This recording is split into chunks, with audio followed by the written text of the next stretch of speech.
Hello and welcome to the final day of the week of Zen. We hope you've enjoyed our countdown of the top 5 best and worst tables in Zen Pinball 2 so far.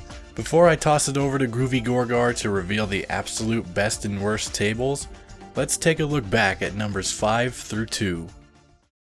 The bright blue lettering is actually pretty hard to read against the Cheeto colored table, especially during play, so I personally find it hard to tell if there's times the table wants me going up lanes or hitting the spots next to them. As someone who has played and platinumed the original Plants vs. Zombies game, this is a very faithful pinball recreation. It retains a lot of the humor, is easier to dink around with, which is probably appealing to the more casual and younger players, but still has a fantastic amount of depth. Excalibur is completely hindered by its aesthetic. The table, to be frank, is easily one of the ugliest. Where do I start? I think my favorite part is where Zen Studios' trademark crazy gets involved. In Doctor Strange's case, it's the ramps. Each time the ball makes its way up the ramps, the paths magically change. In V12, you're fixing a car. Yep, that's it. Not taking it out for a joyride or doing cool tricks. The table is cleverly designed like a car motor, but that's really all that's clever about it, because Zen Pinball's most unique table is a barrel of hype. While this game still runs on the basic 3-ball systems of play, the game still paces itself just like a soccer game. I'm convinced video game Han Solo exists only to ruin Harrison Ford's reputation. The smooth-talking badass becomes the incomprehensibly awkward dork. Now, that's all fine and all. Camp is not necessarily bad if the subject matter behind it holds up. However, this table is truly as bland as the shale coloring that covers it. Guardians shines mostly for its rock-solid gameplay. No areas too difficult to reach with skill and accuracy, and the payoffs in each section are fair and rewarding. And now here are the tables with the honor and dishonor of being number 1.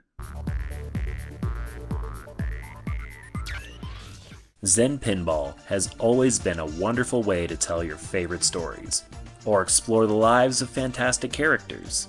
There are many exciting tables with brilliant designs, complemented with fun sound effects and music. All the tables have at least a few of these attributes. All of them, except Iron Man.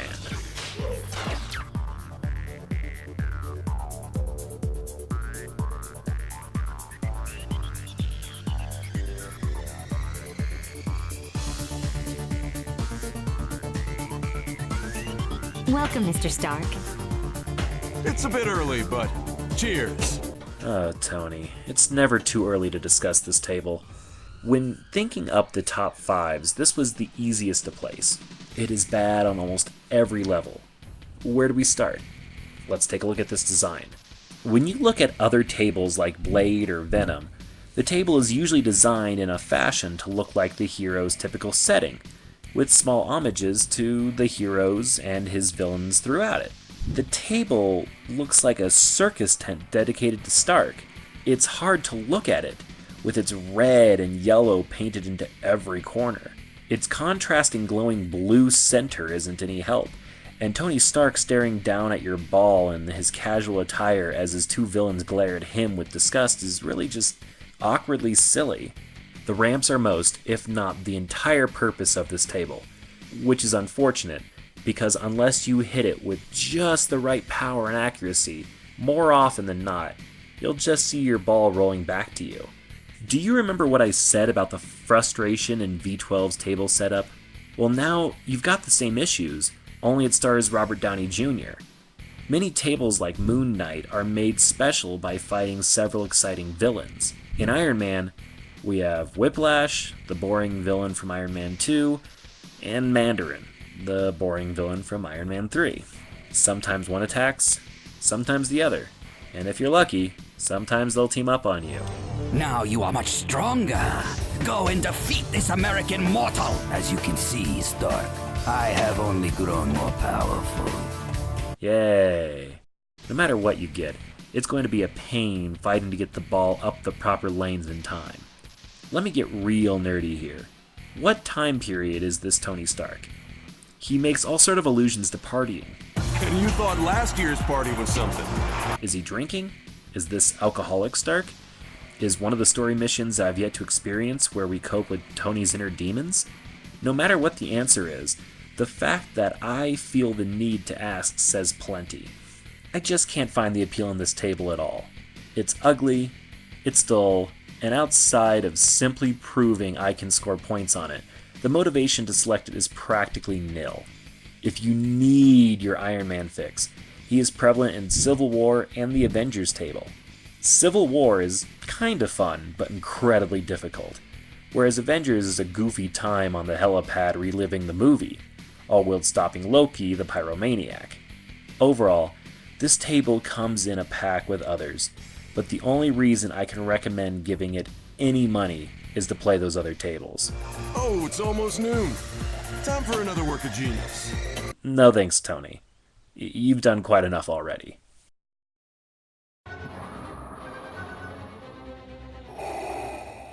We've seen a lot of tables, whether it be catching design, or clever mechanics, or perfected levels of difficulty. Most of these tables, aside from Iron Man, have something great to offer you.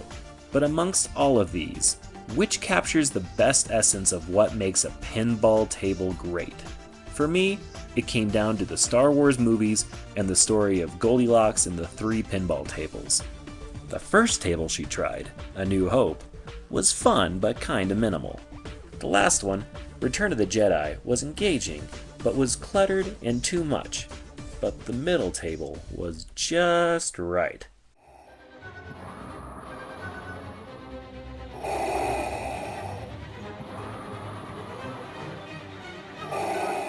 Empire Strikes Back is my personal choice for Zen Pinball's best table. It has a little bit of everything. The design is relatively easy to follow after a few playthroughs. It's a fun blend of somewhat simple and messy at the same time. It really feels like they tried to cram as much of the movie into the table as they could, but managed to not make it too hard to look at. The flow is very simple and straightforward. You can bump Star and Wars up at the top to activate the story and complete the objectives, but other side missions are plenty and worth pursuing. It's a table where you can play however you wish. My personal favorites have to be when you tick off Darth Vader enough that he levitates and crushes every ball you slap at him. There is no escape. And also, the first section of Chapter 2 has you up against a stormtrooper. He shoots the ground as you maneuver the ball around and bop him left and right. There's a lot of complex and difficult parts of this table, but for me, nothing beats the satisfying sensation of knocking the poor stormtrooper left and right. Empire Strikes Back is a table that I find something new in every time I play, and I still know my go-to lanes and objectives. It's built to challenge accuracy and skill, and reward you properly for having them. This table has everything, including abusing stormtroopers. Day one, I was talking with other enthusiasts about how blown away we were by this table. It's so good you want to believe that one day they'll make a real physical copy of it. There are plenty of amazing tables, but this is the crown jewel as far as I'm concerned. So go buy Empire Strikes Back, knock over AT-AT walkers, bang up multicolored R2 units, and abuse all the stormtroopers.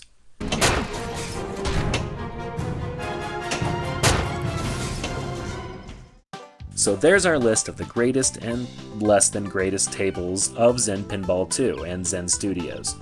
Pinball is as fun as it is addictive, so go out there and buy a few, or a bunch, or a billion. Have you played them before? What tables do you like? Tell us in the comments section. Give this a like while you're at it.